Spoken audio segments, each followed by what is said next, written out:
Good morning. Good morning. Tapos ko ng pinasyal ang aking dalawang aso. Si Summer at Winter. Yan. Ayan ang pagkain nila. Bagong luto. Atay ng manok. Balon-balonan ng manok. 210 yan. Ayan. Pagkain nila. Atay ng manok. Balon-balonan ng manok. 210.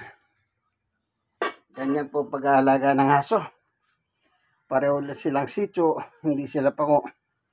Pangit yung pango eh. Nangangagat yan. Ito, mga nakanguso, mabait to. Si Winter at Summer. Ano? Ito, picture natin.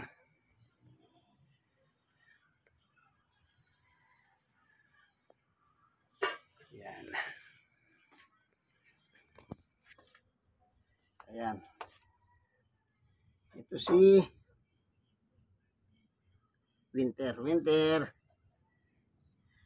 Tingnan naman natin yung isa. Si. Ayan. Summer. Halika na. Labas. Ayan. Ayan. Si Summer po yan. Napakabait. Ito naman. Napakakulit. Si Winter na makulit. Ayan. Isang taon lang po siya. Kaya makulit pa siguro. Kumbaga sa baby pa. Yan, ito naman si Summer. Summer.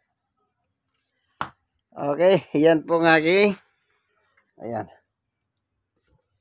Si Summer yan.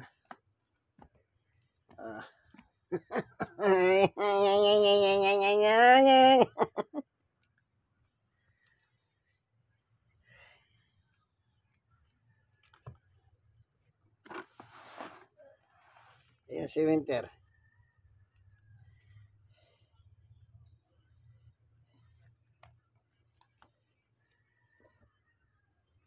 Ayan. Napakabait po nilang aso. O sige, hanggang dito na lamang. Nakita nyo po ano? Alam nyo pag-ahalaga ng aso, halagaan nyo po silang maayos. Huwag nyo po silang pakainin ng tira-tira. Maawa naman kayo. Mamaya maliligo naman sila sa tanghali. Yan. Tandaan nyo po yan. Inquire. Salon. God bless us all. Hanggang dito na lang ang video namin. Summer at Winter. Ito ang inyong kaibigan, Jesus. Brother Armani Bautista. Like and share. Kayong mga nasyaran, ma-share ko kayo sa iba. Pwede po ba? Pwede.